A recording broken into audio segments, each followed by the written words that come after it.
The major scale contains the fundamental building blocks for music composition. Likewise, you can use the major scale to understand how existing music is composed. So far, if you're watching this video, I'm going to assume that you've been playing guitar for a while. You don't fully understand how to improvise on the fretboard. You're playing chords, you're playing these shapes, but it's not always obvious to understand why it is you're playing that or how it fits. So the major scale provides us with three really important pieces of information. One, it provides a set of notes that we can play that will work well together.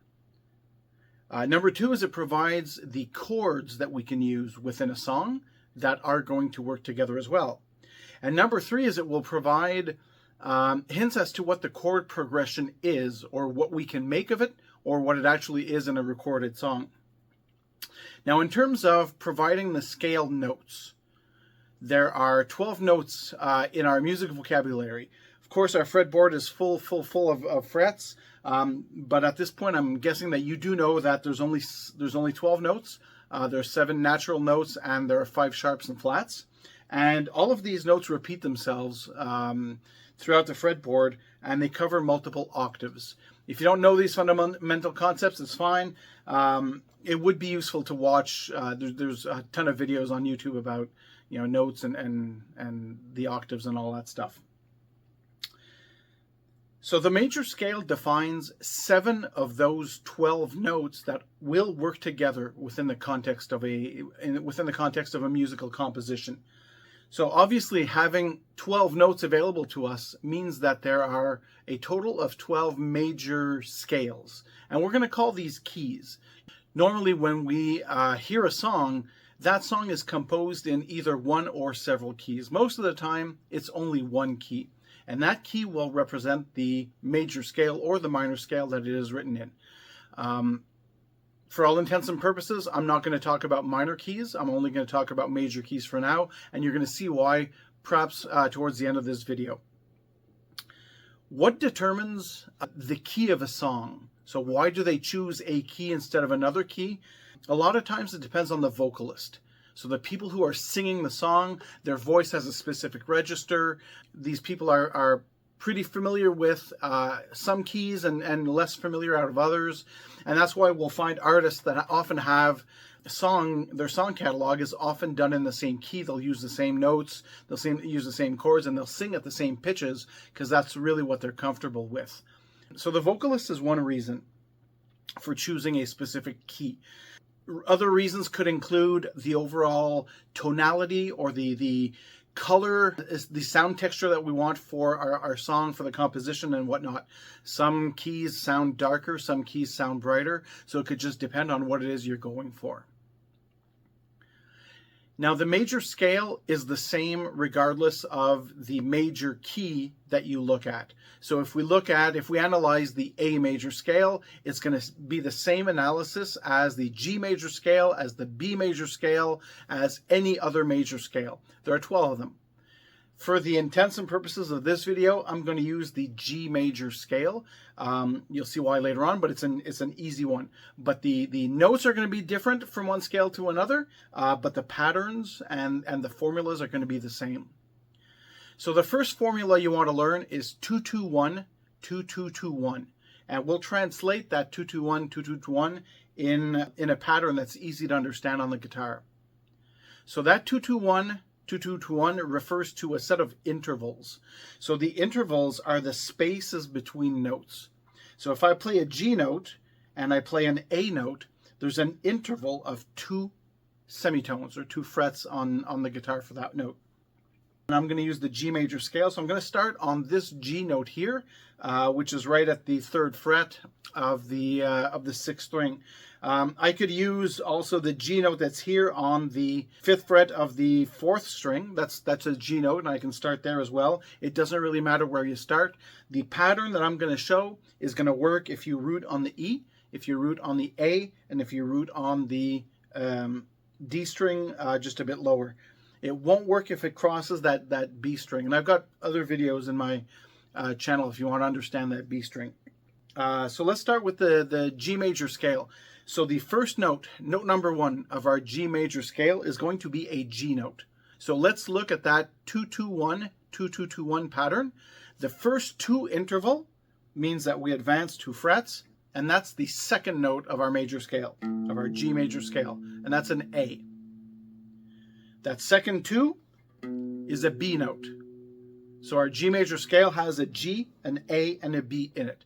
Don't go playing a G sharp or an A sharp, not in the scale. They might actually work, but for the purposes of this video, we're not going to touch those. The third interval is a 1, and that's a C note. However, for that 1, we're going to go to the next string and use the C note that's at the 3rd fret of the 5th string. So your first note is a G, 2, 2, and then 1, you're skipping strings. You're going to the next string. From that C note, the next interval is 2. That brings us to a D. The next interval, 2 more, is another D, E, sorry. After that, it's an F sharp. So that covers the 2, 2, 2. And we end with a 1 here, which is the starting point. That's a G. So at this point, first note, second note, third note, fourth note, fifth note, sixth note, seventh note, which is an F sharp, and our 8th note, the 8th note of our scale, is a G. So there's only 7 notes. That 8th note is an octave, and that's where the word octave comes from. It is the 8th note of the major scale, which is exactly 1 octave higher from where you started from. Now, obviously, if that's a G note and I'm on the 5th string, the same pattern of notes, the 2-2-1, 2-2-2-1 that we just saw, repeats itself here once again. So 2, 2, 1, 2, 2, 2, 1. And that's the second version of that major scale. Learning the major scale will also get you familiarized with the notes, especially on the 6th and the 5th strings. And that's it. We've figured out all of the notes that are in the G major scale. A G, an A, a B, a C, a D, an E, an F sharp, and we're back to a G. So 2, 2, 1, 2, 2, 2, 1, and we're back there. Each note in the scale, the G, the A, the B, the C, the D, the E, and the F sharp, they're designed to work together, but they don't necessarily all sound good together. Now, I'll play you an example. So for instance, my note number 1 here is a G, and my note number 2 is an A. If I put my finger on the G, 3rd fret, 6th string, I've got an A that's right under it. And if I play both the G, which is note 1, and A, which is note 2, they don't sound good together. It's quite dissonant. This might sound good somewhere in a song, but as a general rule, it just doesn't. You don't usually play the 1 and the 2 together. Now the 1 and the 3, which is a B note, now I can't play a G and a B at the same time on the same string, but the B note that's here is the same as the B note that's here on the 2nd fret of the 5th string. And if I put my fingers like that, I can do the G and the B, and I get something really nice. In fact, you'll notice that the 1 note and the 3 note form the basic construction of the G chord that you've probably learned elsewhere. So let's remember that for later. The 1 and the 3 note sound really good together, and they actually make up the shape of my G chord. The 4 note is always under the 1 when it's on when it's on the bottom 4 strings. So my 4 note is a C, and if I play a G and a C together, that sounds really good. In fact, it sounds so good together that the harmony between the 1 note and the 4 note is called a perfect. It's a perfect harmony, so this is normally called the perfect 4th. The 5th note is right here, and it's a D, and I can play that by using my fingers like that. And you might recognize this as the basic building block for a power chord or a bar chord. So the 1 and the 5 sounds very good together as well, and that's another perfect harmony. So this is often referred to as the perfect 5th. Now keep in mind that I'm on the G major scale. If I play in the A major scale, its perfect fifth is just under here. But it sounds equally as good. The interval between the A and its perfect fifth is exactly the same interval between the G and its perfect fifth. We'll look at other keys later. So that's the perfect fifth. Now let's try for a minute the G note, which is the 1, the B note, which is the 3, and the D note, which is the 5. Now we can get a D note on our D string here. So we have the A string that we can play open. We can play our 3 note on the 2nd fret like earlier. And we got to make sure that our finger isn't bothering the D string. And if we play the G, the B, and the D, we have the 1, the 3, and the 5, which sound very good together and form the basis for all of the major chords that are available in all of the keys.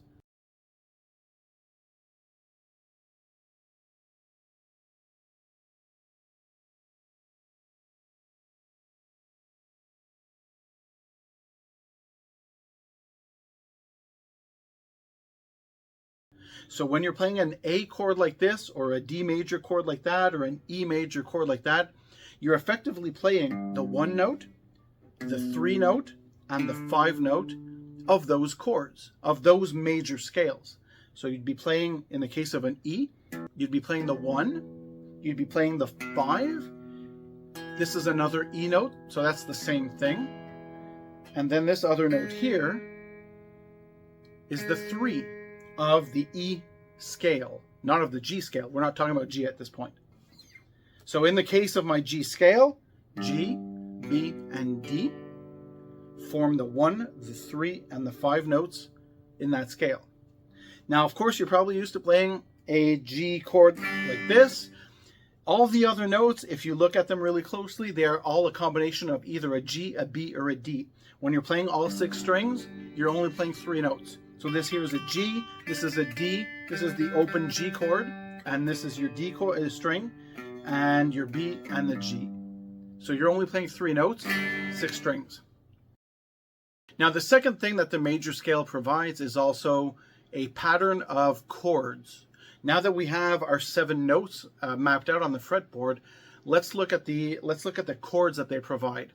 Now there's another formula for that, and that's major, minor, minor, major, major, minor, diminished, and we're back to the major chord.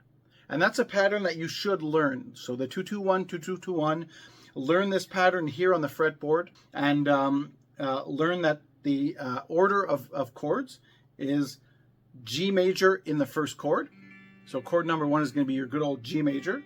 And that makes sense. We're in the key of G major. Your chord number 2 is going to be an A minor. So that's in the key of G major. You have an A minor. Third chord, chord number 3, is a B minor. Chord number 4 is a major, so C major. Chord number 5 is a D major. Chord number 6 is an E minor. So chord number 7 is a diminished chord, and that's outside of the scope of this video. So let's just forget about chord number 7 for now. The note is important, the chord not so much, especially not at this level. And finally, chord number 8, we're back to our root. So at this point, we have the 7 notes that we can play in the G major scale. We have the 7 chords that match, that fit in the G major scale. So a G major, an A minor, a B minor, a C major, a D major, an E minor, an F sharp diminished, and we're back at the root. The last thing that we need to talk about are the chord progressions that are available to us. Now you'll notice that I've numbered all of these notes as the 1, the 2, the 3, the 4, the 5, the 6, the 7, and that's obviously back to the 1. You may have heard before about these common chord progressions such as a 1-4-5 or a 1-6-4-5. So these are simply the orders in which the chords show up. So for instance, if I play a 1-4-5 chord progression, I'm going to play a G major, I'm going to play a C major, and I'm going to play a D major chord. So this is a 1. Sorry, the guitar's a bit out of tune. So this is a 1. This would be a 4. and then a 5 would be your D.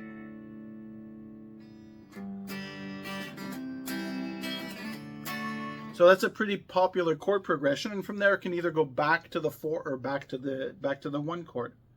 Another really popular chord progression is taking the 1 chord, the 6th chord, which is an E minor, and then either the 4 and the 5 or the 5 and the 4. So let's try 1 6 5 4, which would give you a G, an E minor, a D major, and then a C.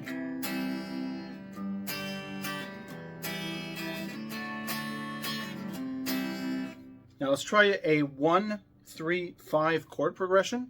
So the 1 will be your G major, the 3 will be your B minor, and the 5 will be your D major. So your 1 is a G, B minor,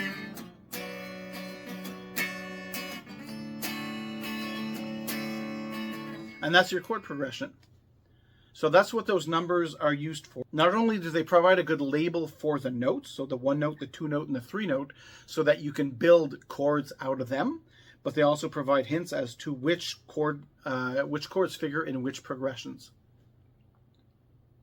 Now, if we take the concept onto other keys, we started on the G note here, and then we did the 2-2-1, 2-2-2-1 pattern. We can just as easily start this on, let's say, on the A note. And we can pick either this A note, or we can pick the A note, which is on, which is the open string on the 5th string. But I'm going to use this A note here. So as an exercise, let's figure out the notes that are in the A major scale. So there's an A. The first 2 is a B. The second 2 interval is a C sharp. Our 1 happens under the A, and that's a D. So A, B, C sharp, D. Another 2 for the E.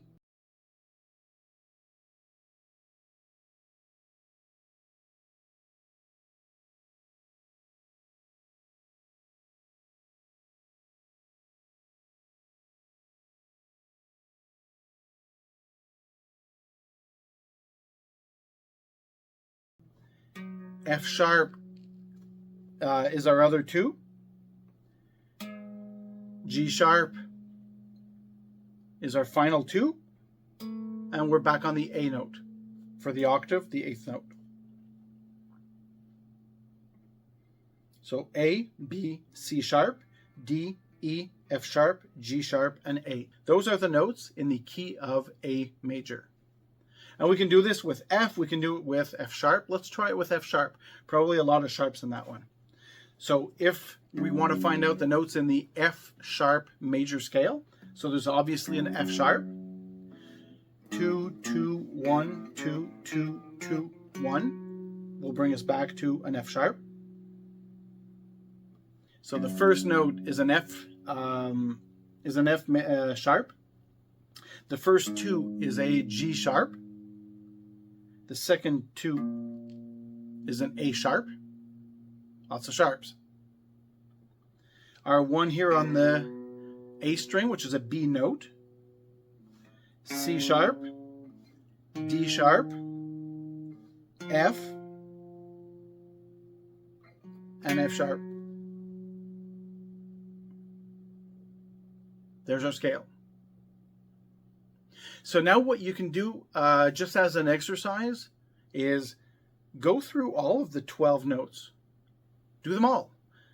Not only does this help learn what the notes are on the E and the A strings, which is immensely helpful, by the way, but go ahead and map out, start on any of these notes, identify what the note is, find your 2-2-1, 2-2-2-1 pattern, and use a pen and paper or do whatever you need to do, and just start figuring out what the notes are in those scales, and using the major, minor, minor, major, major, minor, diminished patterns, figure out which ones of these, figure out what the chord names are.